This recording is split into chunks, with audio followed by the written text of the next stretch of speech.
Let me ask you something, brother.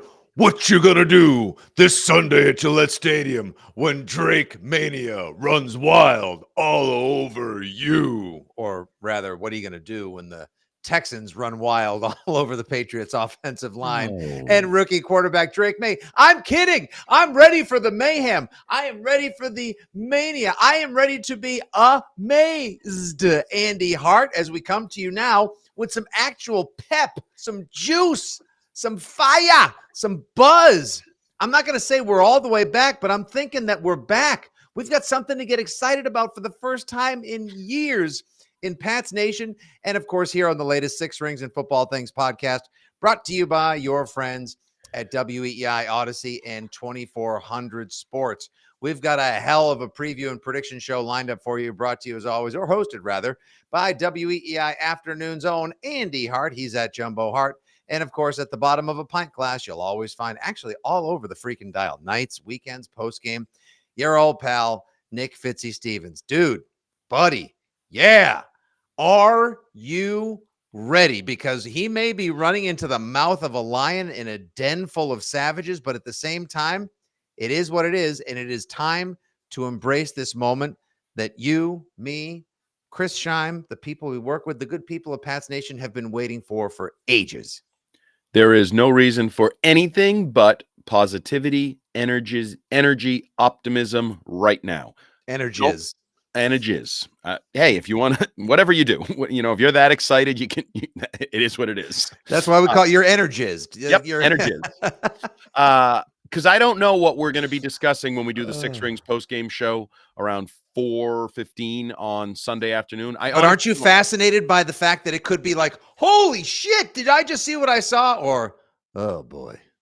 And in all likelihood, it'll be somewhere between the two. It will be, oh, you know what was awesome? That throw in the first quarter, and then that one in the third where he ran and he did the thing, and then it'll also be, yeah, but I'd rather he not do that thing he did in the second quarter where he got rock bottomed again or lowered his shoulder and tried to run somebody. Like, I think we're probably going to see some sort of a balance of optimistic, hopeful play. And, oh, yeah, he's still a rookie and he's still got some development to do and he's still only 22. But there's reason to be excited about this football game.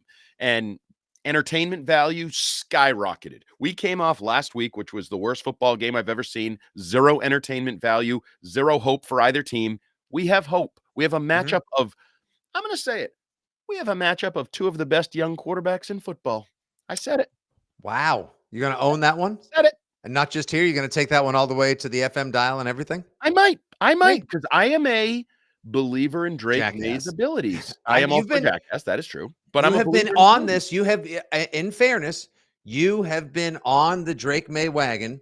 You have been made for this moment for some time now. So this isn't something like where you just found an open space on the bandwagon or shoved someone else off and made room for yourself. No, you've been excited about this. And I got to tell you, just typing in Drake Maye into Twitter and just seeing the art, like I haven't seen like edits, uniform swaps, graphics.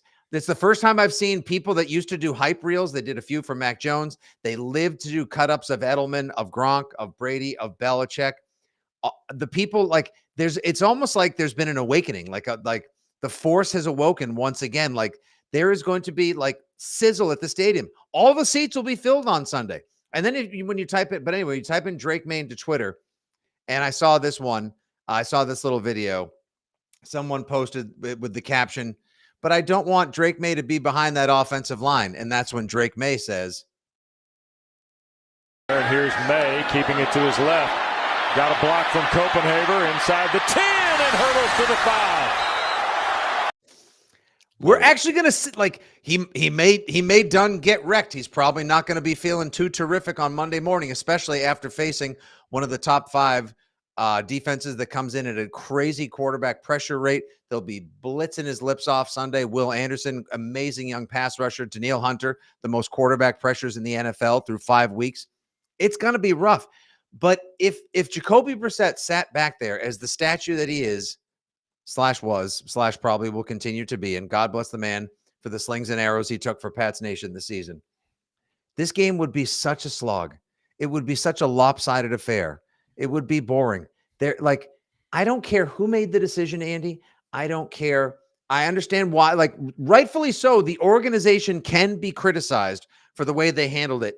And horseshit on Rye if the plan all along was to start him against the Texans like this. It was not. No chance. Absolutely not. But they had to make the decision that they made. And it's a high risk, high reward, but that's the way this goes. And you just said they're going to blitz him. They're going to pressure him. That's true. But what's that famous quote? Like, if you come at the king, you better not miss. You best not miss. If you blitz somebody like Drake Maye and don't get him, he can make you regret it with his legs. He can make you regret it with throws off platform, hit Pop Douglas dragging over the middle, and all of a sudden it's a catch and run. There is just more opportunity for this offense. And we had somebody said, delusional Patriots fan, let's see what the OC can do. Absolutely. Because the OC is now developing Drake Maye, but he also has more opportunities within his offense. He can run his zone reads. He has a running quarterback. He can put some pressure, which, as we've seen with teams like, I don't know, Baltimore, can give opportunities for Ramondre Stevenson, assuming he gets on the practice field and isn't hurt. But there is more, and even the receivers, who I think had grown, I don't even know what the word is, but like frustrated, and not just because they're not getting the ball, but I think also just now when Drake Maye scrambles, I think it's a legit scramble drill, and they're like, I could get the ball. Doesn't matter where I am on the field. Doesn't matter what direction I'm running. He could throw it to me. He's not going to just tuck and get sacked or throw it away. And that could be good and bad. I'm not saying that's going to be always plays. It could be plays for the defense at times, but I think you're going to have a more invested offensive coordinator, a more invested skill group set of playmakers, because Drake Maye,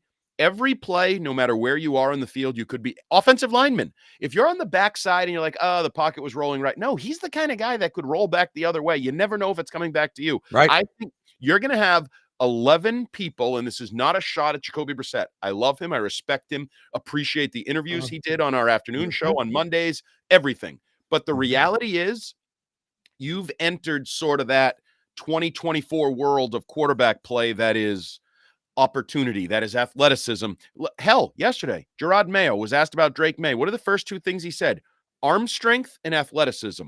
That changes everything when you have those things. And he's going to have to learn. He's going to take his lumps. But when you have arm strength and athleticism, it just opens up opportunities for everybody involved. So, and now I keep saying this because there's people in this town, there's people on our text line at the station and on Twitter like, oh, he's going to get mashed. He's going to get broken. What a terrible decision. Yeah, right. I can't wait to watch the kid make it to IA by week 9. Why are you being like that? Like, why are you being like that? Because now is the time to have hope and optimism and opportunity and energy and all these things. We'll see how it plays out. I don't know. I can't promise you he's good. I can't promise you he doesn't get hurt. I can't promise you he makes more plays than mistakes. Hell, I can promise you there's going to be struggles because he's not the second coming of Jesus himself. But and if you read, Steve Buckley had a nice story yesterday in The Athletic where he went back and did every first start for Patriots quarterbacks since like 70s. And there's a lot of bad performance. Steve Grogan was abysmal. Steve Grogan went like 13 of 34 with 2 picks, only 1 touchdown, like a 46 passer rating. Steve Grogan was a pretty good quarterback, had a nice long career. Like, there's going to be some lumps. There's a lot of debuts that are, kind of pedestrian. 13 of 27 or something like that. That's probably where he'll be. He'll probably complete 13 or 14 passes out of 25 to 30 passes. It won't be great. But I think there's going to be some throws that you're going to look at and say, ooh, it's kind of like, I'm sure you saw on social media, our buddy, Tyreek Hill. I don't know why I said he's our buddy. Our buddy, Tyreek Hill. Oh, by the way, quick story I'd like to share. Last week, right before I did one of the old Joker on the Jumbotron routines in the end zone, giving away some prizes, our cameraman had been at midfield for the coin toss. And he said Tyreek Hill chirped at him and told him to get the F out of the way. Doesn't surprise me. I think Tyreek Hill's probably a dink. Absolute. No.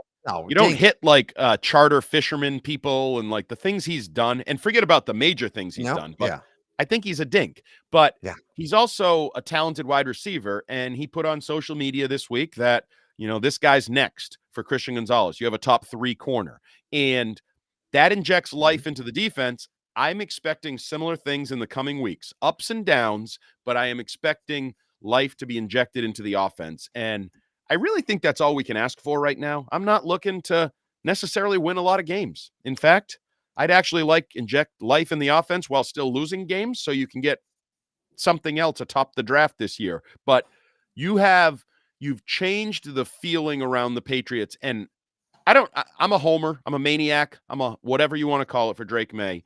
I loved his press conference yesterday. From the second he didn't sit down, when he's like, no, I'm not going to sit. That feels weird. I'm going to stand. As a matter of fact, let's give the audience a little slice of that action as well. The aw shucks, country strong, humble pie that is Drake Maye acknowledging that he's getting his first start for the New England Patriots and how fired up he is.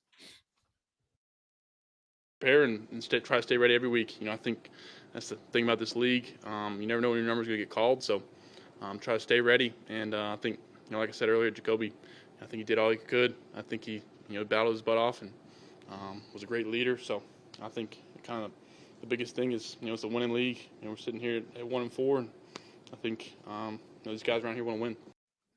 I can tell you for a fact those guys around there want to win. And you know what else they want to do? Get excited about the fact that the ball may be coming their way. Get excited about the fact that they may be able to make plays. Get excited about the fact that they're going to have to stay engaged for longer, like you said. Get excited about the fact that they never know when it's going to be coming their way. It's going to be coming their way faster as well. And fans, I read a great thing, Andrew Callahan's piece, where Marcus Jones was telling him that he read a route right in practice, was ready to make the pick, turned around, made the right read, and there was nothing he could do because the ball came in so much quicker, jumped out of Maye's hands, came in like an absolute rocket, hot off the runway, blazed past his hands, hit the receiver for a long completion by the sideline. You're going to get that. Now, the audience, Pats fans, the people in attendance Sunday, everyone at home knows they should be, but I'll remind them once again to best be prepared for a much lower floor whenever Drake Maye bottoms out. He'll probably get sacked. He could fumble. He may run and give up the ball. He may throw a couple picks on Sunday. He needs a lot of time. He needs real game reps. He needs real theater to get the experience to make him the best possible pro quarterback that he can be. However, you're also going to see some, oh shit, oh wow, oh my plays on Sunday. There could be bombs down the middle. There could be posts. There could be go routes. There, you may see the ball thrown with more velocity than you've seen since Tom Brady in his prime. And I can't wait for that. And I believe fans are going to give him that runway. Fans are going to give him the leniency. They'll be fired up when the game starts. They can't wait to see him run out the tunnel as QB1. And when he makes mistakes, people aren't going to be, what are they going to be yelling? Put in Milton, bring back Zappy. No, this is your guy. This is your guy. And you get to say you were here when the ride began. That alone is something special, as likely will be some of the plays that he makes on Sunday. And I loved when he said, I'm going to be nervous, and then I'm going to settle in, and it's about making plays. And it is. Modern football is about making plays, and that is the differentiation between Brissett and Maye. Like, they couldn't make any plays in the passing game. They couldn't make any plays offensively. They had sort of set back the offense 40 years, and it's just impossible to line up and run and do what they were trying to do, even though it was close. So there is this undertone of like Drake Maye hate that I've seen on our text line, and I've seen a little bit on Twitter. Like, it's almost like people want him to get hurt so they can say, I told you so. I told you he was going to get hurt, which I don't understand. And it's a strange mentality. And would never steer into that. I'm steering into because this is a long season. Yeah. I don't want to, you've only played 5 games. There's going to be low points moving forward. There's time for negativity. That's 12 more. There's 12 more games to go. And I would also like to point out, as you have said, like, are you going to get the kid killed? Are you going to get him injured? And you've said on the radio and here as well, oh yeah, so that's what happened to Joe Burrow. Then they ended up getting him the best receiver in football, and they're in the Super Bowl the next year. Nobody wants Drake Maye to get hurt. No one's looking forward to an ACL or an LCL or a PCL or an MCL or an AFL-CIO. Nobody wants anything. I would love to see him stay healthy, make some plays. Pats still get a great receiver or tackle, or preferably both next year in the draft. That would be awesome. You have to be ready.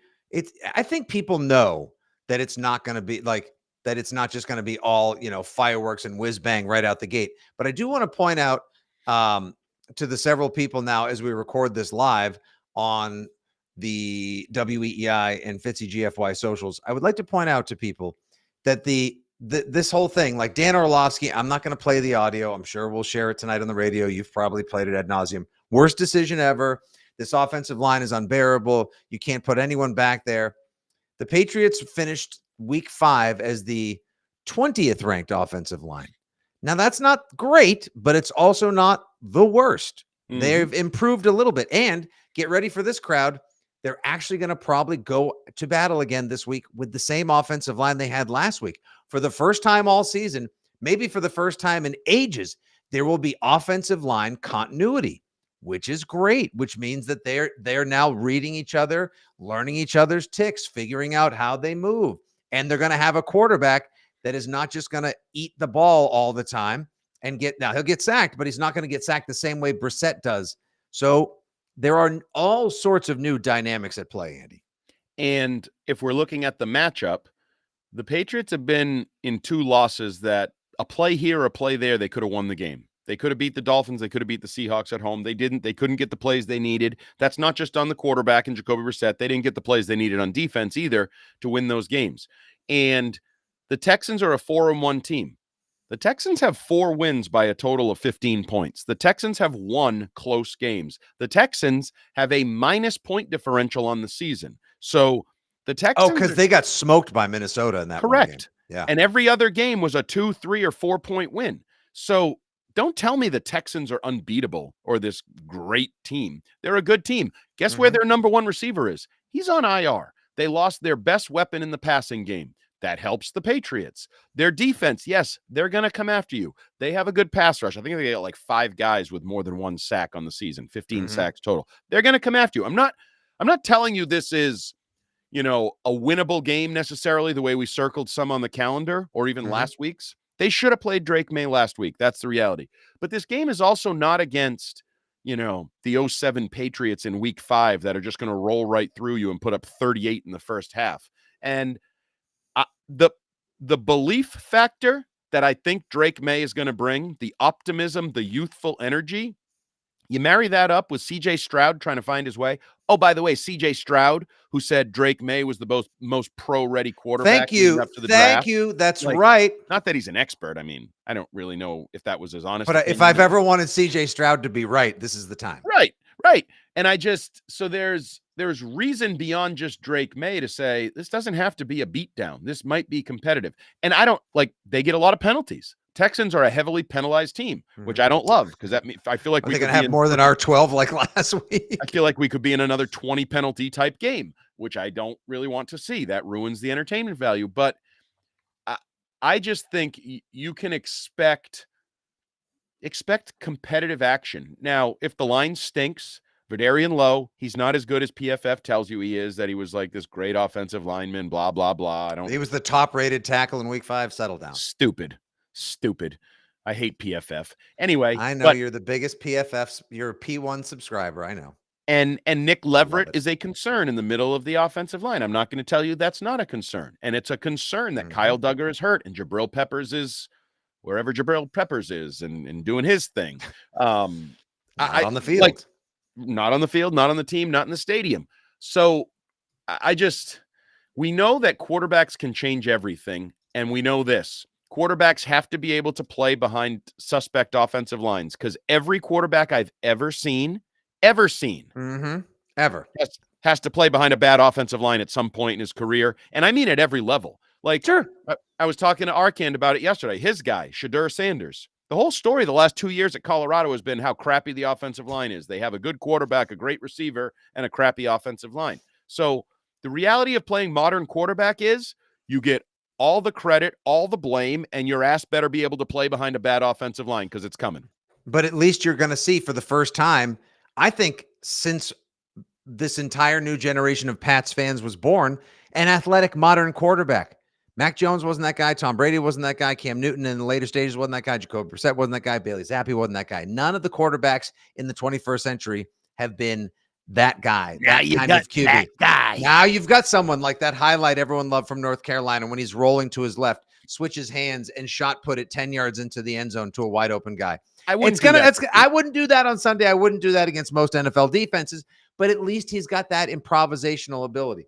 He looks like an easy kid to root for as well. Andy, he might play so well Sunday, on Sunday, that there's going to be a line of people at the pro shop after the game that are not just taking their Mac Jones or Garoppolo jerseys, like the picture here on our live broadcast, slapping duct tape over it and writing May. They may actually go buy a Drake Maye jersey. And that too would be massive. Absolutely. Don't disrespect Trace McSorley, lol. That alone would be another massive win in what could be a series of massive dubs for the team. Yeah, the O-line won't be perfect. The receivers will be energized. The crowd's going to be lit. There are a million different things to get fired up about. Now, as far as the game itself, Andy, the Texans are coming in 4-1. Nico Collins, their number one receiver and the NFL's receiving yardage leader, out for at least 4 weeks on injured reserve.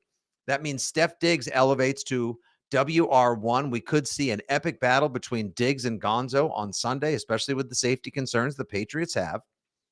Then Tank Dell is back as well. Their running back situation, not ideal, but they do have a good line. They're a 7-point favorite, over under of 37.5 on Sunday. I would like you, sir, to offer a prediction for how you see this game going down. So as excited as I am, I'm trying to have realistic expectations. I think the Texans are a better football team, and they've shown the ability to close out games, win games. I don't think this is an ugly mismatch necessarily. I am looking for baby steps, simple goals. I said on the radio this week, give me a drive. Give me one drive where you go 80 yards. Drake Maye goes like 4 of 7 on the drive, and you're like, wow, that was competent offense. That was just execution on the offensive side of the ball. There weren't false starts and holding calls to make it 1st and 20 and those types of things. So that's what I'm looking for. Baby steps, inject some life into the offense, make a few plays, and I think Drake Maye will do that. I think he will make plays with his arm in this game. There'll be at least one throw down the field because I saw it on the practice field all the time. He throws a beautiful deep ball. He can get the ball down the field and drop it in a bucket. Beautiful. So I think there will be a play down the field. I think there will be plays with his feet. And I think CJ Stroud has the better football team. So I am going to say Texans 27, Patriots 13. But I think we're going to be feeling relatively good coming out of the game moving forward against teams like the Jags, for example, that I think is going to be a more winnable, beatable team coming off this. So I'm going 27-13 Texans, but it's a feel-good loss in Foxborough. We're going to be going back to Moral Victory Monday. No, just feel-good loss. Feel-good loss. So we're going to have a Not feel-good really loss moral type victory. of postgame It's just show. like you have some things to feel good about. Okay. As long as we know, as long as the kid, he won't emerge unscathed, but as long as he's healthy and as long as we see something out of him that gives us, we just need like hope when you open Pandora's box. It doesn't come rushing out like the spirits in the Ark of the Covenant. It just has to be a little something. Just a little. I just needed to see a little something on Sunday. And I think you will see that little something on Sunday. I think this is a game that the Texans do control by and large from box to wire. However, Drake Maye will scramble. Drake Maye will improvise. Drake Maye will make some plays late in the game as the Texans are up 24-13 into the fourth quarter. It's not quite a slog, but it's not a fireworks show. They score a late touchdown. The Pats try an onside kick. They don't get it. It's a heartbreaker, but at least we have something to talk about. There's a reason why people will have an aftergate after the game as well in the parking lots of Gillette, and not just let's ride out the traffic, but rather let's sit around and talk about the kid and throw on the Six Rings postgame show and have a conversation about how excited we are to be in Pats Nation once again for the first time in several years. I will take the Patriots covering and the over. Give me Texans 24, Patriots 20. More of the same vibes that you're talking about, a feel-good loss. I'm talking about a very feel-good loss, like a couple of highlights you're going to want to like retweet or copy over and share on the gram. Stuff that's going to be making the rounds, like for the right reasons, not like, oh, look at that back foot interception from Mac Jones. Look at that. Look at this awful play. Look how long Brissett held on to the ball. No. The kind of stuff you want to share. Also, I forget who it was on EEI, Andy, that made this point. Back to the who made the decision? Who ordered the start now? Why now? Why not Miami? Why not wait till after London? Maybe it should be against the Jets. Maybe on the road. Excuse me. For whatever reason it was, there was a very good point made on the radio this week about how the Patriots are going to London next week. And with the embarrassment of how piss poor they played last year in Germany against the Colts in one of so many winnable games that they squandered over the last couple of years, you got to give the international audience something to like. Look at we've turned it around in New England. The Patriots, they're not all the way back, but they're coming back. Like, look at the kid. There's reason to buy those jerseys. There's reason to keep us tuned in. There are reasons not to flex us out of primetime games once again, because we got something hot under center. Yeah, and I know there was even some indication that the Jets' embarrassing play in London may have cost Robert Saleh his job, that Woody Johnson, the former what the hell you call it? What was his job? Owner, CEO. Woody Johnson? He was an ambassador to like England or ambassador. Oh, he was Trump's somewhere. ambassador to, yeah, and he was. He's got buddies over there, and he was so embarrassed that they kind of didn't show up that was the final straw in getting rid of Robert Saleh. And I know the Crafts are very proud of their fan base over in England and the UK Pats fans and all that. So, I think that could play in here. I do think ownership was a part of this. We had Mike Giardi on the afternoon show yesterday. He absolutely thinks the fact that people were leaving early on Sunday and the passion in the crowd and everything is kind of lacking played a role here. Yes. I think there's a lot of factors here. I think some of it might have been Alex Van Pelt looking to save his own job with people calling for Ben McAdoo and a change at play caller. I think he might have been like, yeah, okay, you're calling for my job. Why don't we get the rookie out there and change the narrative a little bit and get Drake Maye excitement? So I think there's a lot of factors here, but this is where all the people that are like, oh, the plan, and so, I don't really care now. It's all water under the bridge. I wanted Drake Maye to play, and Drake Maye is playing. So I'm not going to bitch about how we got here. However we got here, we got to where I wanted to be. Drake Maye is on the field, and I think everybody should embrace that. Hell yes, we should. Look at this. People actually saying the Patriots will win. They're probably just mostly saying it because they want to get charged up again after the longest time of feeling bad. Like, Andy, we got to a point in Patriots Nation where we almost were embarrassed. Like we weren't feeling sorry for ourselves because no team with as many victories, Super Bowls, etc., this century, let alone the last 2.5 decades, could ever feel sorry for itself. But it was almost trending toward like being embarrassed. Like you almost wanted to say you were a fan of the Patriots and now you're just waiting until they're good again, which, we were spoiled and you don't get to pick and choose when your team is great, dominant, or competitively relevant once again. But I'm with Giardi. I've told you on the post-game show, I say it on social media, and I'm not just doing it because I want clicks or engagement. There's nothing there. There is not, like, people were there just for like the primary comment I heard last week as to why people were there last Sunday. It wasn't even just I couldn't give the tickets away or because I'm a fan, damn it. It was, well, it's a beautiful day. We figured, why not? Yeah, I feel that energy, that passion. Why not? Yeah, if you're meteorologically apathetic towards your team, holy smokes, then change need to come to Tombstone. And it's there Sunday. I think the forecast is also going to be for just like another cider donut of a day down there. And I freaking love Drake Maye and the Red Pat the Patriot throwbacks because you want to know why? He's probably going to be running for his life circa Steve Grogan 1977, and it's going to be a show. He looks good. He looks good in that uniform, by the way. He looks good in any uniform. He's a young man with a good, solid build to him. Just embrace it. Just embrace it. Exactly. And look, if it gets out of hand, watch the entire game. And then if you need a really good laugh after the game to cheer yourself up, after you've tuned into the Six Rings post-game show and shared your feelings, all you got to do is throw on the new Aaron Hernandez show for scenes of gold like this.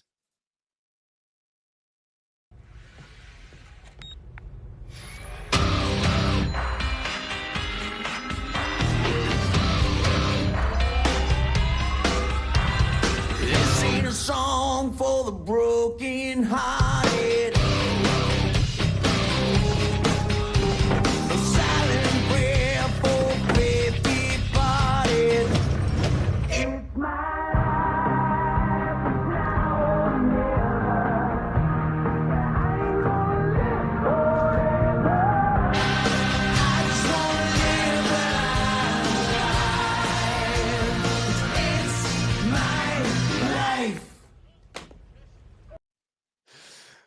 I can't. I'm with everyone who has shared that sequence on Twitter, on Instagram, YouTube, whatever platform you choose. That should win all of the awards. That alone. And by the way, just released this morning on the Six Rings and Football Things feed is my conversation from last week. And I sit down with the actor who portrayed Bill Belichick in the Aaron Hernandez show on FX Hulu, Norbert Leo Butz. He's an incredible actor, star of stage and screen, multiple Tony Awards, phenomenal guy, phenomenal actor, incredible musician. The thing that blew me away the most, Andy, 4 hours of makeup a day. Yeah, I saw that, which is crazy because you think of 4 hours as like Michael Chiklis as the rock guy in the X, as Thing, or like Guardians of the Galaxy for something like not just a old football coach with a barrel chest and a kind of weathered face, but I love it. I am really enjoying the Hernandez documentary way more than I expected to. I have been watching every episode and I'm loving it. How about the kid who played Gronk? His voice is nailed when he goes like the laugh. Come on, bro, let's get hyped.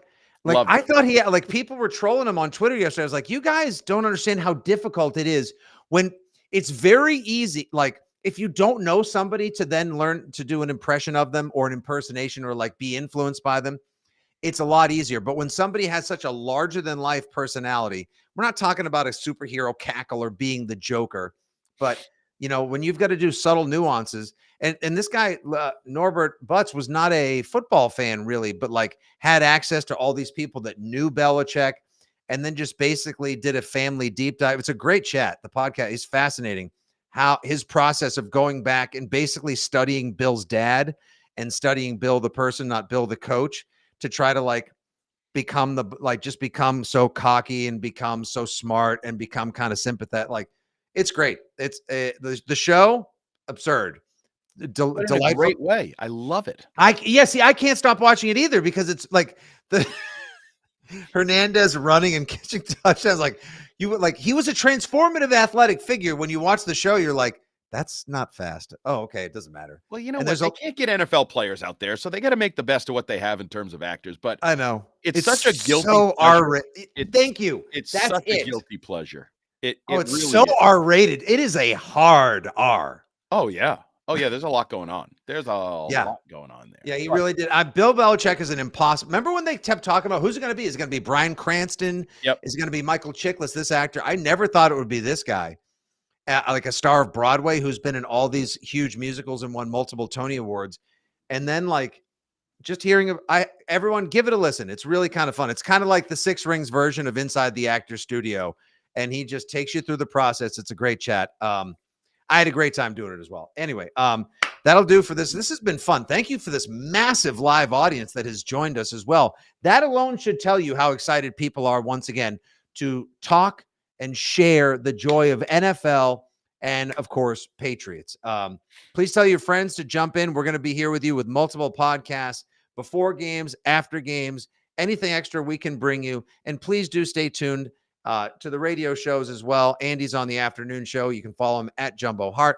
I'm on 2 nights a week, Saturdays and Sundays. Your old pal, Nick Fitzy Stevens at FitzyGFY. Anything else before we go, Andy? Now I can literally say and join in with you. Go Pats. Yeah, baby. You know what? I don't think I'm dead inside anymore. It feels good. I'm not going to share that clip. I'm not going to. You know what? I'm just not gonna. All right, guys. We'll talk to you after the game on Sunday.